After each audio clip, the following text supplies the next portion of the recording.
Just a quick video on a few things I've been putting up in my videos lately. I was just about to do another video, but I didn't want to scrub my pretty pictures. I thought I was going to add, I thought I could add more to it, but I've got this other stuff coming into my mind now, so I wanted to do a video on it. But anyway, if you haven't seen my obelisk videos, go check them out. But just going back to the obelisk, you know, the engraving we get in here, the hieroglyphs on the obelisks, you know, they're associated with the cartouche, aren't they? Representing, well, they're supposed to represent the person or the god or the king in his rebirth. And this is what all this is about, spiritual rebirth, the second birth in a man's life, the prize, the meaning to life. And it's the same thing. It's the cartouche and this. It's probably more of the celestial positions. I mean, it's all regards the time. It's all quite obvious in the hieroglyphs. It's what I've been saying all along. The springtime, at spring, because that's when all the magic happens on Earth. That's when that is equal. But yeah, check out those videos. And I thought, well, if I could leave that, I could scrub that board over there, but that board's full of information as well, so I thought I'd just run over a few things. Now, we know science tells us light moves in parallel lines straight down onto the Earth, which is total BS.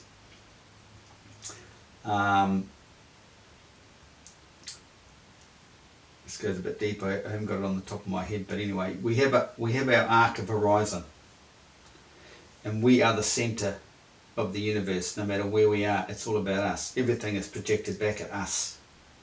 Just the final example is when you go out in water and the sun ray, the beam comes across the water to you. Well, the guy a mile away, he'll have the same thing happening to him. It's all going to you because we're fractals of the light. That's how that works. Black hole is like a dream state. So we all come out of the black hole. It's all created from nothing. If you can imagine that. Because the place of inertia, the centre of a black hole, is vortex, is rest. The eye in the storm type thing, that's the state of inertia. That's rest. That's Earth. Earth is the state of inertia. But the action's around the horizon, and all life is created from this action, the sun. And we are all fractals of the sun in this movement. So everything moves on top of the inertia, state of inertia. So we're fractals of the light. But our brains are basically the same. They're fractals of the whole system, light and the black hole, because our imagination, dream state, that's a state of rest. The black hole in the centre is a state of rest. It's all connected. It's like that. Two faces in alchemy. There's always two faces. There's a projection. There's a mirror image and everything. There's the sun face and there's the moon. So you've got the sun and the moon. Besides also meaning male and female, as above so below. This is described quite well in Plato's dialogue. Socrates talking about the duality of man. And I can't remember what it's called, but it's all under that about love. And it's not what you think. But like all that sort of stuff is two or three meanings to it. So you don't just take it literally for that one thing you think it is. He basically describes it like, man is a dual system. We have a physical form down here, but there's a spiritual form out there. It's our twin. It's the stories of twins in all religious stories. It all boils down to the one person, Adam and Cain and Abel. He's the one man, one person. And we're a dual system. And our meaning in life is to connect the both, the physical world with our spiritual world. This is the man's awakening. This is bringing the two, the duality, into singularity. So if you had two and then become single, it's like 2 minus 1 equals 1. So minus the 1, something has to die. And this is where you get all this drama and these stories of all this death and destruction, and head severed and all this stuff, because your past mental state has died off. That stupidness, you're born into darkness, that gets severed. You're separated from that, and you're born again into the real world, connected with your non-physical self, the spiritual side. Understand that? That's how it works. Fractals of earth, our brain, been to that. Fractals of light, we've been to that. Inward, outward show. There's an inward show and an outward show. That's what we are in the physical world. Everything's an outward show. It's all come out of the black hole as a projection. It's a projected show. It's what's within. And you got to go in. That's where all the magic is. These people have these out-of-body experiences and go places. That's the only place, the only way you can get there. It's all in here. It's all of the mind, because our whole existence is from our mind, our 5 senses. So, if you think life's all about this outward show, you're a fool. It's inwards, what within. Celestial bodies move around us, not away. Celestial bodies, everything moves around us because we are the center of creation, the center of mass. Come out of the black hole, everything moves around us. We see the celestial bodies move around us. We know Earth is flat, but you don't see the celestial bodies go away like this. We've got here, sun is the volt, and we are in the magnetic field. Yes, well, the sun is the voltage in the whole system. Just like down here we get electrical systems with magnetic fields and a voltage. It's all happened back at creation. The positive phase, bang, creates the voltage, the sun. The big bang creates an electromagnetic field, an electromagnetic pulse and an explosion. Poof! Earth is created. A state of inertia. We'll dwell on the top half of it. The sun is all around us, but only seen, the sun is everywhere. But we only see it in our focal point, in our horizon. It's a focal point. It's tuned to our pupils, because our pupils are tuned to the black hole. The sun is in many places, but only seen in one. Nothing is physical. It just seems that way because of our 5 senses. Atmospheric layers, there's 7 atmospheric layers in the firmament. It's all moisture, it's all water. That's what's come up from Earth. This is all about the flood. Once the sun came out, it rose all the moisture into the atmosphere. Atmospheric moisture. So it lowered the sea level. And there's different gradients, different pressure gradients. All the celestial bodies sit in there. Different planets on each gradient. And the moon is the hermaphrodite that phases in and out both, male and female. And so, in Plato's dialogue, it talks about the sun being the male, Earth being the female, and the moon being the hermaphrodite. But I've always declared the sun is the male, the moon is the female, but we're both right. Because she does phase in and out. She's like the mother that comes across and feeds all the kids, all the planets, and then goes back to the sun. And in one of my earlier videos I mentioned the moon is the 1/7. So she's part of the 7 wandering stars. She goes up and adds her 1/7 to the sun. Bit deep, you'll find a video on that way back somewhere. But anyway, in the Mayan or Aztecs, they mention this, they go on about this 1/7 as well. So I could do a video on that too. It's never ending. There's stuff coming in all the time, but anyway. But their whole mythological story is concerning the 1/7. This blah blah blah about the moon. Anyway, let's move on. Okay. Elliptic plane is the tilting magnetic spiral vortex. The elliptic plane, yeah.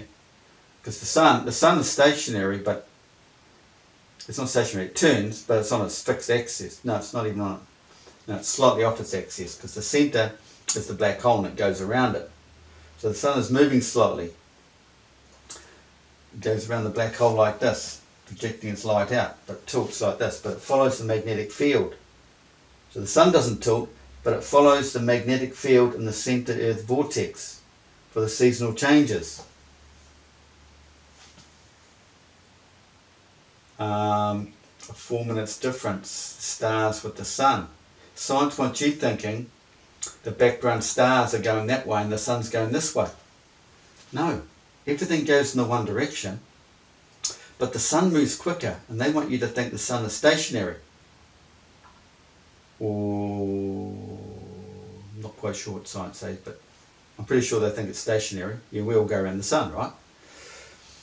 But no, the sun is turning. So if the sun's turning that little bit, and this is going in the same direction, but the sun is quicker, because it's at the centre, it is quicker, it's slightly ahead of these stars. So they're assuming the stars are going that way, because the sun is turning this way. But at the end of the day, it's the sun that's ahead of everything. And the sun, at the end of the year, is 20 minutes ahead of all the background stars. And what I put that down to is all the background stars are in the main vortex. And eventually, in a vortex, it all spirals up. So eventually it has to get up to get sucked back down the centre. So that must be part of the theory behind the precession of the equinoxes. But I've just put a big spiel on Facebook and how everything worked exactly how all the ancient stories wrote it in 2017 to the minute. The 3rd, the 6th, the 9th, 369, what Tesla talked about. Understanding these numbers, you get the keys to the universe. I've now got the keys to the universe because I worked it all out. Everything described in the Bible and all ancient texts all boil down to that one event on the 6th of September 2007. Right, what have we got here? See, what is God? God is good. You're good as God. God's good.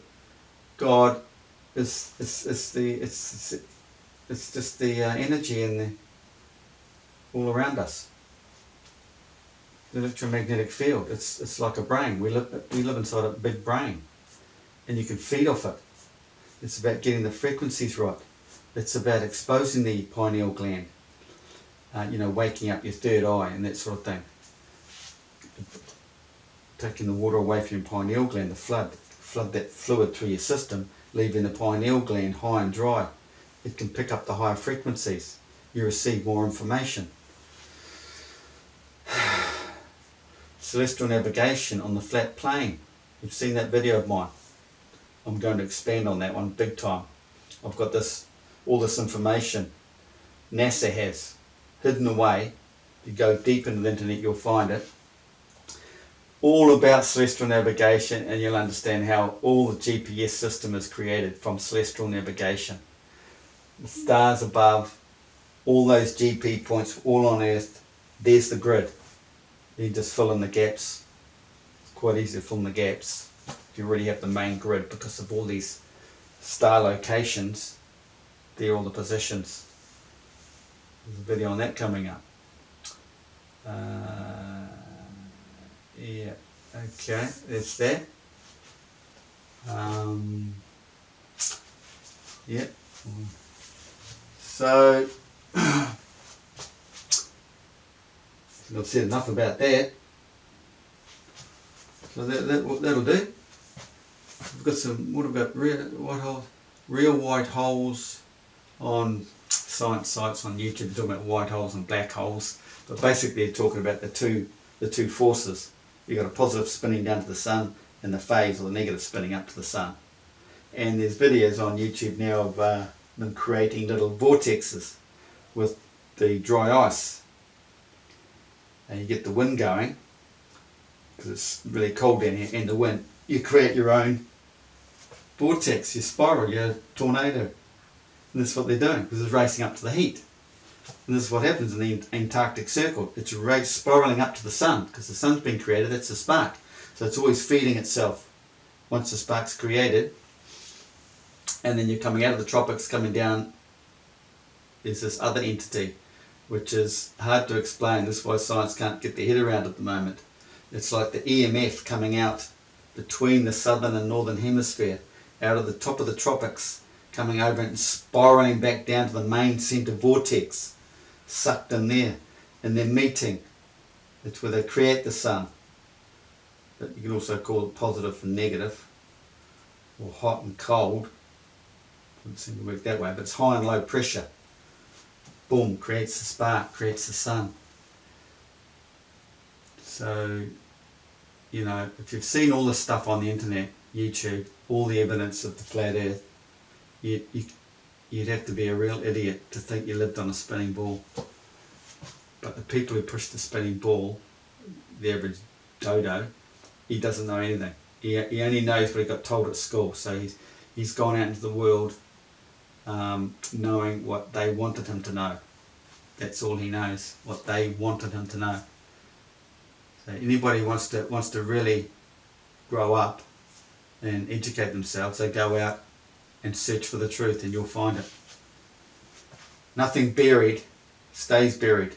Everything buried will be exposed. It says that in ancient texts. Whatever's hidden will be exposed. Seek and you shall find, all this sort of thing. Atmospheric moisture is Earth's resistor.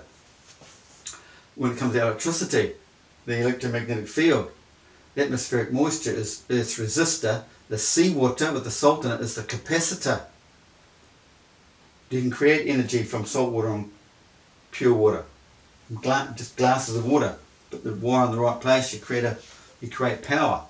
That's on the internet. We've got a Kemet, black, dark place. Come out of a dark place, spiritually and of existence. Our creations come out of a dark place. Coming out of Egypt is coming out of a dark place. This is waking up. This is Israelites coming out of Egypt. It's those born again people who have opened third eye, coming out of the dark place. We're born into darkness. You've come out. You've been enlightened. You now become a king. And you deserve a cartouche or a obelisk in your name. That's what it's all about. The gates have been opened.